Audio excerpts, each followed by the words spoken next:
Hi, third grade.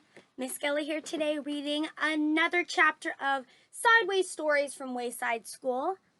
I just have my little brother Jedediah here. He's working on his Legos. Noelle and them are off doing something else. But that's okay. I'm going to be reading. This chapter is chapter 4, and it is called Sherry. I'll show you a picture. Here we go. Sherry had long eyelashes. She weighed only 49 pounds. She always wore a big red and blue overcoat with a hood. The overcoat weighed 35 pounds. The red part weighed 15 pounds. The blue part weighed 15 pounds, and the hood weighed 5 pounds. Her eyelashes weighed 1.5 pounds. She sat next to the window in Mrs. Jewell's class. She spent a lot of time just staring out the window. Mrs. Jewell didn't mind. Mrs. Jewell said that a lot of people learn best when they stare out a window. Sherry often fell asleep in class. Mrs. Jewell didn't mind that either. She said that a lot of people do their best learning when they are asleep. I don't know if I would agree with that. Sherry spent all of her time either looking out the window or sleeping.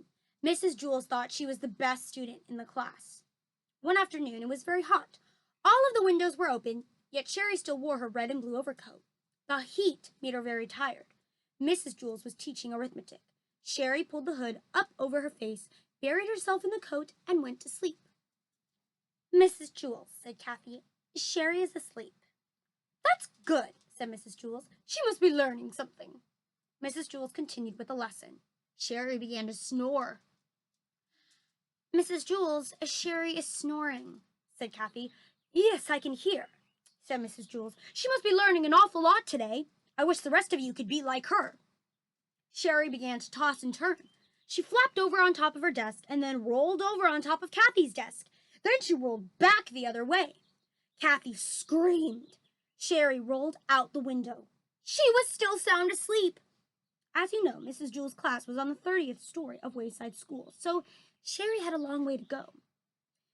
After she had fallen 10 stories, Sherry woke up. She looked around. She was confused. She wasn't in Mrs. Jewell's class, and she wasn't at home in bed. She couldn't figure out where she was. She yawned, pulled the hood back over her eyes, and went back to sleep. By that time, she had fallen another 10 stories. Wayside School had an exceptionally large playground. Louis, the yard teacher, was way over on the other side of it when he happened to see Sherry fall out the window. He ducked under the volleyball net, hurtled past the kickball field, hopped over the hopscotch court, climbed through the monkey bars, sped through the grass, and caught Sherry just before she hit the ground. The people in Mrs. Jewell's class cheered. Sherry woke up in Louis's arms. Darn it, Louis, she said. What did you go and wake me up for? I'm sorry, Sherry, said Louis. I'm sorry, Sherry repeated. Is that all you can say? I was having a wonderful dream until you woke me up. You're always bothering me, Louis. I can't stand it. She laughed and hugged him around the neck. Louis carried her back up 30 flights of stairs to Mrs. Jewell's room. He is so nice.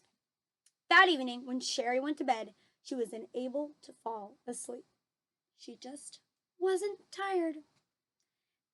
And that is the end of chapter 4. And by the way, I don't think I explained in the beginning why I'm wearing this robe, but it is the last day of Spirit Week for my school. Today it is pajama day. Hope you guys have been enjoying this new book series that we have begun, and I hope you have an incredible day.